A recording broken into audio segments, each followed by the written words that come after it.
Estamos aqui de volta para dar a continuidade à nossa aventura com a eletricidade. Para a gente já chegar chegando, vou colocar aqui um exercício que lembra das coisas que aconteceram nas nossas últimas conversas. Então, começando aí, ele diz o seguinte: dois balões negativamente carregados são utilizados para induzir cargas em latas metálicas. Antes da gente começar a responder, eu vou te fazer outras perguntas. Quero que você tente responder. Se precisar, você pausa o vídeo, responde, depois você volta para dar continuidade. Beleza? O que significa dizer que esses dois balões estão carregados negativamente? Se os dois balões estão carregados negativamente, o significado disso é: eu coloquei elétrons em excesso nesses balões. Beleza? Como que eu fiz isso? Posso ter pegado um corpo carregado negativamente, colocava em contato com o balão e aí eles trocavam cargas e uma parte das cargas ficava ali no balão. Essa é uma das maneiras de fazer o balão ficar negativo. Outra maneira de fazer ele ficar negativo: atritar o balão com algum objeto, observando lá na série triboelétrica quais são os materiais que, ao serem atritados com o material do balão, vão fazer o balão ficar negativo, ou seja, pegar algum objeto que esteja na lista de substâncias, na lista de materiais acima do material que constitui o balão. Beleza? Assim que a gente faz para ele ficar negativo. Então, dois balões negativamente carregados são utilizados para induzir cargas em latas metálicas. Latas metálicas subentende somente que as latas são boas condutoras de eletricidade. Significa que as cargas elétricas conseguem fluir livremente pelas latas. Beleza? Isso não aconteceria se a lata fosse feita, se não fosse uma lata, se fosse um material isolante, por exemplo, de plástico, alguma coisa nesse sentido. Beleza? Então são latas metálicas que estão alinhadas, estão em contato e que inicialmente estavam neutras, ou seja, inicialmente não havia cargas elétricas nas latas. Conforme mostrado na figura, os balões estão próximos, mas jamais chegam a tocar as latas, ou seja, os balões eles vão induzir cargas à distância nas latas. Beleza? Conforme mostrado na figura, estão próximos e jamais chegam a tocar as latas. Nessa configuração, as latas terão respectivamente carga total. Aí ele vai ver, né? Então, se eu tenho cargas negativas do lado de cá, estou falando desse aqui, desse balãozinho do lado de cá. Se eu estou falando dessas cargas negativas aqui, significa que essa lata aqui, deve ficar, pelo menos com a bandinha de cá dela, predominantemente positiva, porque esses elétrons em excesso vão empurrar os elétrons que estavam aqui para longe e essa banda da lata vai ficar positiva, beleza? Então eu espero que a lata de número 3 fique positiva. Os elétrons dela foram para onde? Bom, empurrados aqui para o meio. Não sei se eles chegaram aí para a lata 2, né? Pode ser que eles tenham ficado aqui meio na lata 3 também, beleza? Mas o fato é, esse corpo indutor do lado de cá vai induzir essa configuração aqui. Mesma coisa do outro lado, lá na lata 1, essas cargas negativas devem induzir cargas positivas do lado de cá, e essas cargas positivas do lado de cá vão aparecer por conta aí da movimentação dos elétrons que vão ser empurrados aí provavelmente no rumo da lata do meio. Beleza? Então, provavelmente o que vai acontecer aqui? A gente vai ter a lata 1 positiva, a lata 2 negativa e a lata 3 positiva. Beleza? Vamos ver se tem alguma alternativa com essa informação. Então, a alternativa A diz que a lata 1 está com carga zero, não serve. A B diz que a 1 é positiva, a 2 é zero e a 3 positiva. Então, isso aqui não é verdade. A letra C começa dizendo que a 1 tem carga zero, é mentira. A letra E sai dizendo 0, 0, 0 é mentira. Estou com muita vontade de marcar a letra D, mas eu vou ler, né? Porque a gente tem que ler. 1 positiva, 2 negativa, 3 positiva. A gente marca letra D. Beleza? Então o fluxo de cargas ele acontece dessa forma que a gente está falando aí. Beleza? Tá. Então esse assunto todo ele trouxe aqui uma análise qualitativa das coisas. Como assim? Uma análise de, vai ficar positivo, vai ficar negativo, vai ter mais carga, vai ter menos carga, mas quanta carga a gente ainda não sabe. Né? A gente chegou até a fazer um esboço, pensar aí na contagem da quantidade de elétrons, até mostramos aí a carga elementar e tudo mais. Mas a coisa começa a ficar interessante mesmo quando a gente começa a calcular os efeitos das cargas elétricas. E o principal dos efeitos que a gente tem aqui é a força de atração entre cargas elétricas. E essa força de atração ela só foi ser bem descrita muitos séculos depois do fenômeno do AMBA aparecer. Então, tipo, a galera lá na época falava assim, o AMBA carregado atrai folhas secas, mas e se eu quisesse carregar uma folhona, né, de 100 gramas, como é que seria? E se fosse uma folha de 300 gramas? Se eu quisesse carregar um bloco de papel ou alguma coisa nesse sentido, como é que seria feito isso? Que quantidade de carga eu teria que envolver? Né? Então, isso não era a preocupação inicial dos primeiros que fizeram a descrição desses fenômenos. Então, a gente, para conseguir fazer esses cálculos, precisa compreender uma propriedade que existe aí em muitos lugares na natureza, mas que serviu de inspiração aqui para a gente calcular a intensidade da força de natureza elétrica. Vamos ver? Para falar da lei do inverso dos quadrados, eu vou fazer um desenho aqui. Vocês vão perceber que as minhas habilidades artísticas não estão no forte aí das minhas expertises. Então eu vou desenhar aqui, primeiro, uma espécie de uma latinha de tinta.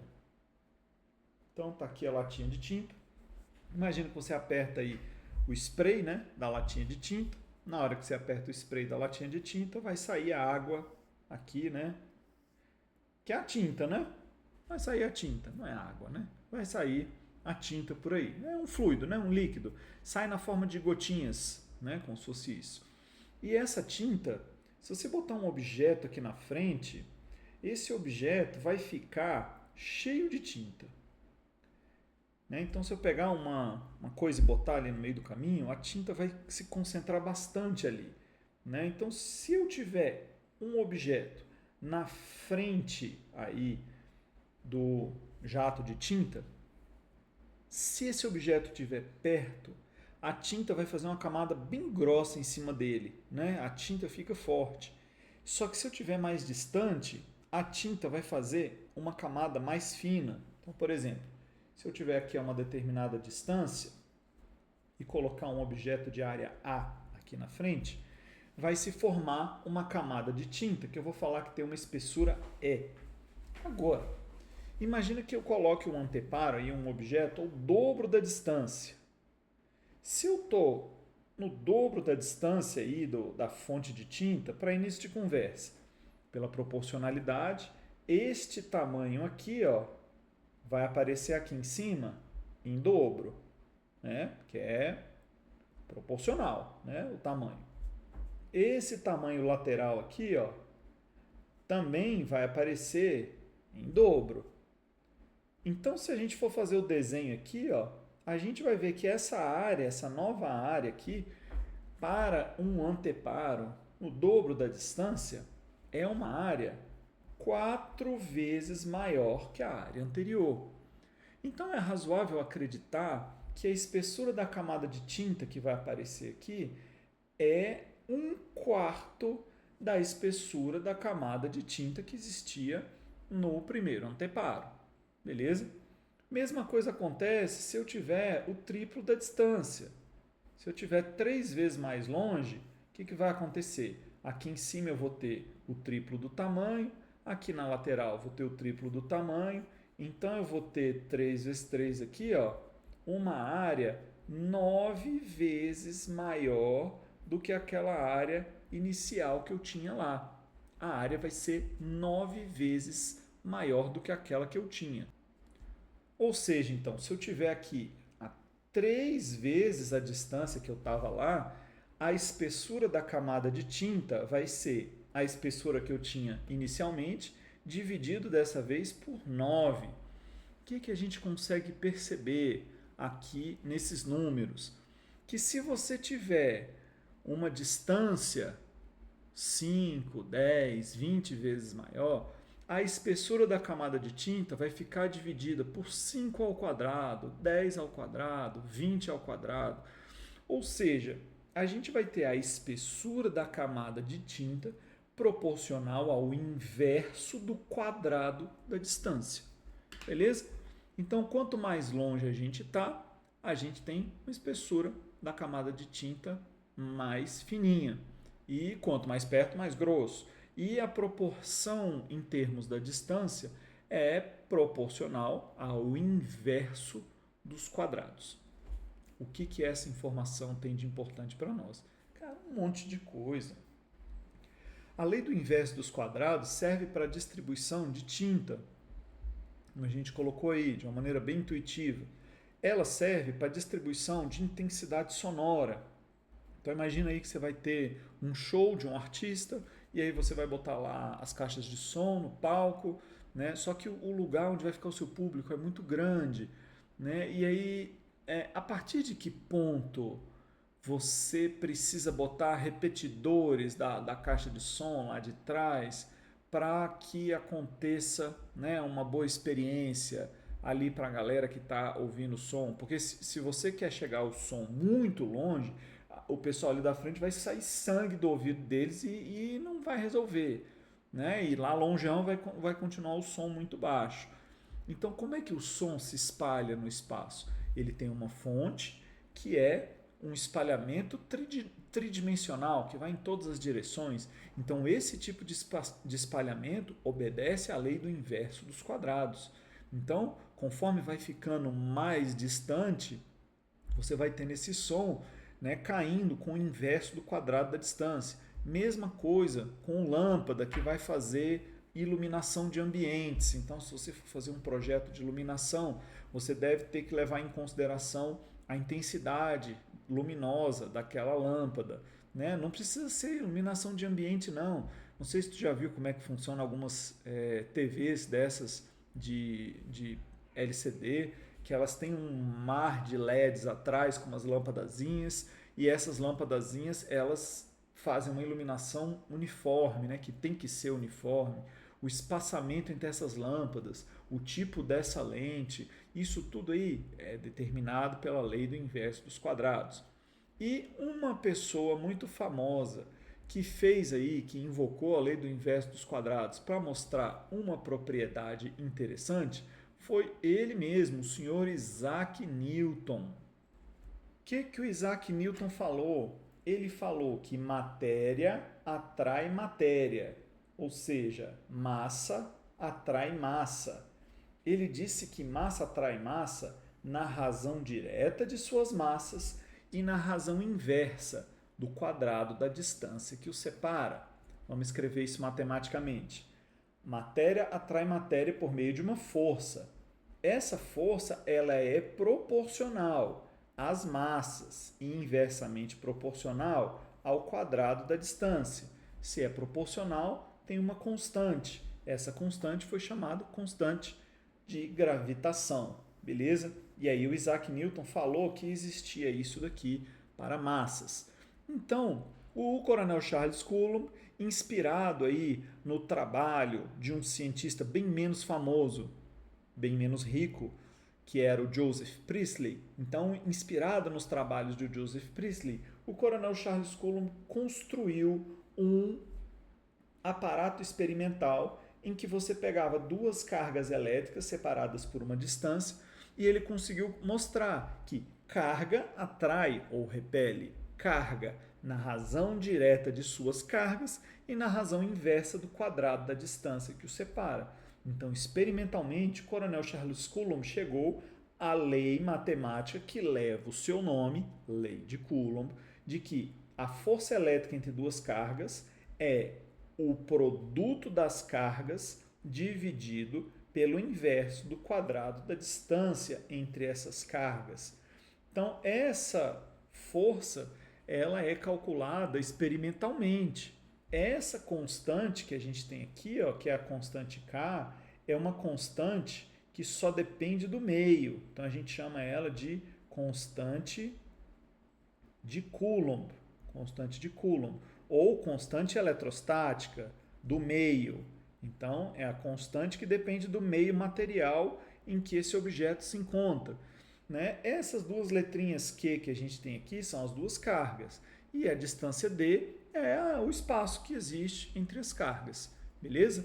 Isso matematicamente traz a gente numa situação em que, para resolver problemas de lei de Coulomb, você tem que saber de cor a lei de Coulomb, saber a fórmula de cor. Basicamente é isso.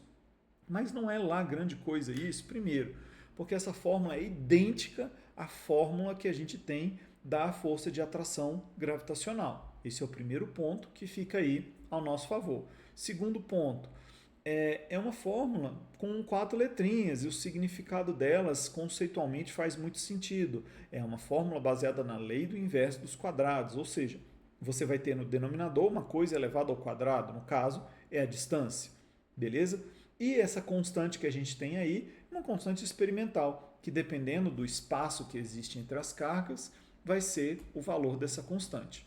Vamos ver como é que isso funciona na prática?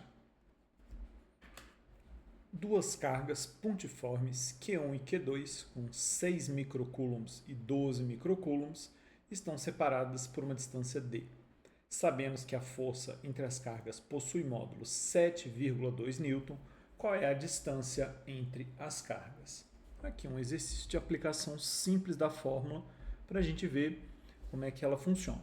Beleza? Então, o que nós sabemos aqui? Quais são os dados do nosso problema? Nós temos que a primeira carga, que foi chamada aí de Q1, ela tem valor 6 vezes 10 a menos 6 Coulomb. Por que 10 a menos 6? Porque ele botou microcoulomb. Nós vimos lá na tabela de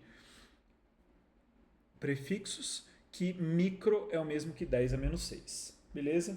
A carga Q2, que é a segunda carga envolvida, 12 vezes 10 a menos 6 coulombs. E elas estão separadas por uma distância d que a gente deseja determinar. Aí ele diz que a força entre essas cargas vale 7,2 Newton. E aí ele está perguntando qual é a distância e nos deu como informação a constante eletrostática. Ele chamou de constante eletrostática do vácuo porque falou que as cargas estão no vácuo. Ou você deduz que elas estão. Normalmente isso aí não pega muito não. Tá? Alguns vestibulares tentam fazer uma gracinha aí com essa constante, mas em princípio não tem pegadinha não, é muito tranquilo. Então ele coloca aí a constante como sendo 9 vezes 10 elevado a 9, e a unidade dessa constante é Newton metro quadrado por Coulomb ao quadrado.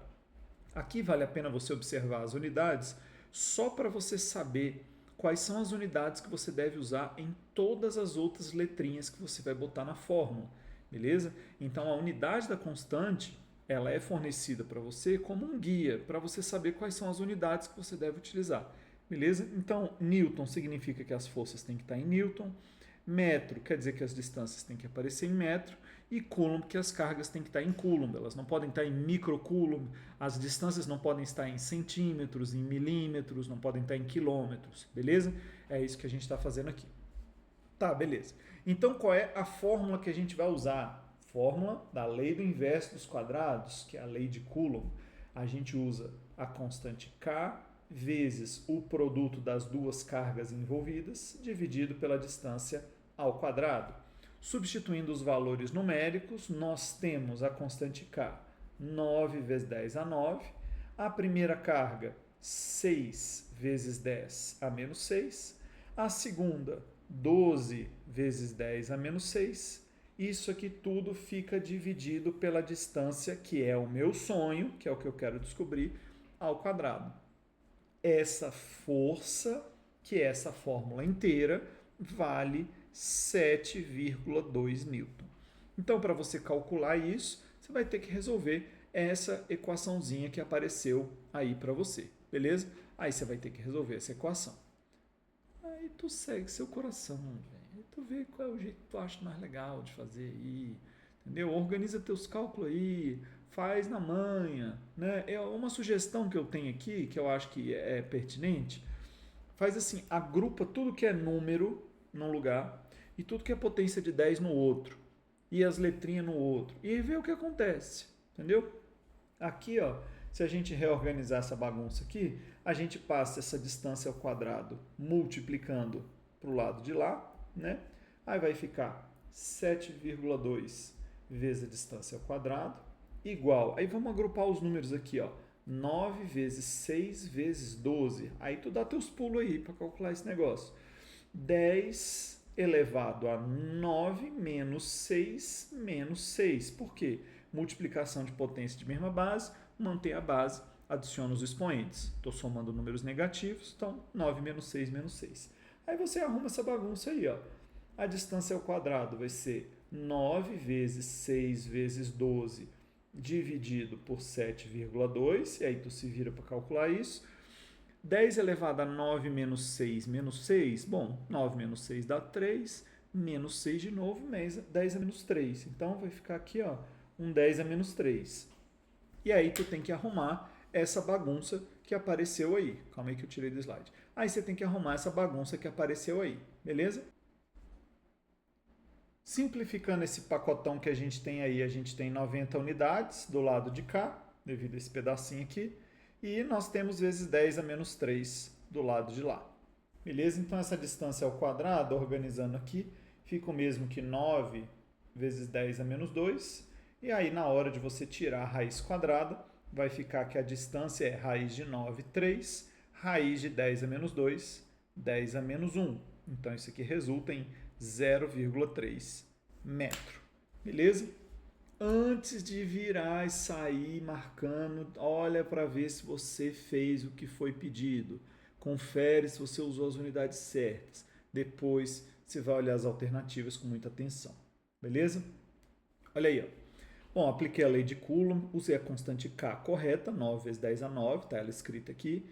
6 vezes 10 a menos 6, 10 a menos 6 veio do fato de ser microcoulomb, tudo tranquilo. 10 a menos 6 apareceu de novo aqui no 12. Aí eu que resolvi agrupar 9 vezes 6 vezes 12. Ó, 9 vezes 6 vezes 12, está aqui. O 7,2 passou dividindo, está do lado de cá. E aí 10 a menos 3. Bom, eu estou achando isso aqui ótimo. Então 0,3 metros, está aqui na letra A, é a mesma coisa que 30 centímetros. Você marca e sai feliz da vida ao terminar a questão. Beleza? Então, lei de Coulomb é assim. Muita aplicação, né, da formulazinha, umas aplicações com equações um pouco mais difíceis, outras mais fáceis, mas conceitualmente não muda muito. É você perceber que a lei de Coulomb é um indicador da lei do inverso dos quadrados e ela aparece toda vez que você tem duas cargas. Se tiver mais de duas cargas, a cada duas cargas vai ter uma força entre elas. Aí a gente pode ter problemas dos mais variados níveis de dificuldade. Beleza? E aí, então isso pode aparecer com outras formas, pode aparecer outro tipo de equacionamento, né? Como a gente vai responder na próxima questão aí, para a gente poder ver como é que é. 3 cargas, Q1 igual a 16 coulombs, Q2 igual a menos 9 coulombs e Q3, cujo valor não foi informado, estão posicionadas conforme a figura abaixo. Ele quer saber o valor x, que é uma distância em metros, para que a força coulombiana, ou seja, a força de Coulomb, a força elétrica, para que a força resultante em Q3 seja nula. Eu nem acho muito interessante esse tipo de exercício, mas, cara, ele vive aparecendo em prova, o pessoal curte colocar isso aí, muitos vestibulares colocam esse negócio aí, né? Enfim, bom, vamos fazer. De fato, tem uma coisa interessante aí, que é o fato de você botar uma carga elétrica numa situação muito especial, em que existem forças, mas as forças elétricas se equilibram, e aí a força resultante no objeto é zero. Né? Então tem muitas coisas interessantes aí, né? Até pensando aí nas forças gravitacionais, como tem lá o espaço, lá o local, ponto de Lagrange, onde fica o telescópio James Webb. Né? Então esse negócio de equilíbrio realmente tem aplicações legais. Essa daí eu acho ela meio chinfrim, mas ela está nos livros, ela está nos vestibulares, ela está em listas de exercício, possivelmente está em provas escolares também, né? Tem gente que gosta desse tipo de abordagem aí. Então, vamos resolver. né? Não deixa de ser um problema interessante também para a gente aplicar o conceito que a gente viu na aula de hoje. Então tá aí, ó. Tá aí as 3 cargas. Q1 é 16 coulombs. Bom, então não está escrito ali que ela é positiva não, mas eu vou botar aqui, ó, 16 coulombs. A carga Q2 ela vale menos 9 coulombs, ou seja, Q1 e Q2 atraem-se mutuamente, né? E aí ele não fala do valor da carga Q3, né? Ele quer saber a distância. Eu sei lá qual é a carga Q3, eu não sei se a carga Q3 é positiva ou é negativa, né? Se a carga Q3 for uma carga positiva, ela vai ser atraída por Q2 com uma determinada força. Então, vou colocar aqui, ó, a força de 3 em 2, beleza? Força entre 3 e 2. E ela vai sofrer repulsão da carga Q1. Por quê? Porque as duas seriam positivas. Então, a força de 1 e 3, beleza? Força entre 1 e 3. Mas também pode acontecer de essa carga Q3 ser negativa. Se a carga Q3 for negativa, a gente tem a força entre 3 e 2 como sendo uma força de repulsão, né? Então, a força entre 3 e 2, uma força de repulsão. E a força entre 1 e 3 como sendo força de atração, porque o 3 seria negativo e o 1 é positivo, beleza? Em todo caso, ó, independentemente do sinal, o que você vai fazer é dizer que a força entre 1 e 3 tem que ser em módulo igual à força entre 2 e 3. Né? Então, você vai pegar a lei de Coulomb e vai aplicar 2 vezes. Né? Então, vou calcular a força entre a carga 1 e a carga 3, que vai ser Kq1, Q3, dividido pela distância ao quadrado. Que distância? A distância entre 1 e 3. Essa distância aqui, ó, é x mais 3, beleza? Isso aqui dividido por x mais 3 elevado ao quadrado. A força entre 2 e 3, ou a força entre 3 e 2 é a mesma coisa, porque as forças pela terceira lei de Newton, né, tem que ser idênticas aí. A força entre 2 e 3 vai ser a constante K, que nem foi dado, vezes Q2 vezes Q3, dividido pela distância entre a carga 2 e a carga 3 ao quadrado. Então, a distância 3 metros, 3 ao quadrado. Aí, tudo que eu sei é que essas forças têm que ser idênticas, ou seja, Q1 vezes Q3 dividido por x mais 3 ao quadrado, x mais 3 elevado ao quadrado. Isso aqui tem que ser igual a K vezes Q2 vezes Q3 dividido pelo 3 ao quadrado. Beleza? Por que isso aqui ficou uma expressão interessante para nós? Ora, eu consigo cancelar esse K. Espera aí que eu tirei o negócio aqui, vou devolver. Eu consigo cancelar esse K que está aqui com o K do lado de lá, que não foi dado. Eu consigo cancelar o Q3 de K com o Q3 do lado de lá. Q1 foi dado, 16 coulombs. Q2 também foi dado, é menos 9. Como eu estou calculando o módulo na força, eu posso colocar somente o número 9. Né? Então, ficou bem interessante aí. Ó. Aí, basta descobrir o valor desse x aí. Beleza? 9 é o mesmo que 3 ao quadrado, então essa divisão aqui dá 1. Então, a expressão que eu tenho é x mais 3 ao quadrado igual a 16. Então, eu tenho que x mais 3 vai ser igual a raiz de 16, que é 4, ou x mais 3 igual a menos raiz de 16, que seria menos 4. Por que isso? Porque tanto 4 como menos 4, se eu elevar ao quadrado, vai dar 16. Essa segunda equação aqui, no nosso problema específico, acaba que ela não tem muita serventia, porque a gente sabe que x nunca vai poder ser um número negativo. Então, se x mais 3 daria menos 4, x seria menos 7. Então, não tem como esse x ser menos 7, beleza? Então, não funciona. E x mais 3 é igual a 4, chega à conclusão de que x, que é a distância que a gente está procurando, vale 1. Então, a distância x vale 1. Beleza? antes de sair marcando, ler o enunciado de novo e ver se você está fazendo o que foi pedido. Beleza? Rapidamente, ele me deu as 3 cargas, falou da posição, falou que a distância x está em metros. Bom, usei realmente aqui tudo no sistema internacional. Coloquei realmente uma expressão na frente da outra, calculei com as distâncias. Bom, não vejo problema nenhum. Feita essa revisão, aí a gente pode chegar à conclusão que de fato a distância x que a gente calculou vale 1 metro. Beleza? Então, para a gente poder finalizar a nossa conversa de hoje, né, os problemas de lei de Coulomb são assim: você vai ter que aplicar, ele muitas vezes vem misturado com outros tipos de problemas aí, problemas de mecânica, problema com força, com mola, com negócio de plano inclinado, com pêndulo, né, tração em fio, aí fica, né, realmente outros grupos de problemas aí mais sofisticados. Mas o princípio é esse: a lei de Coulomb é uma expressão da lei do inverso dos quadrados. Beleza? Sucesso, valeu, até a próxima, tamo junto. Sucesso.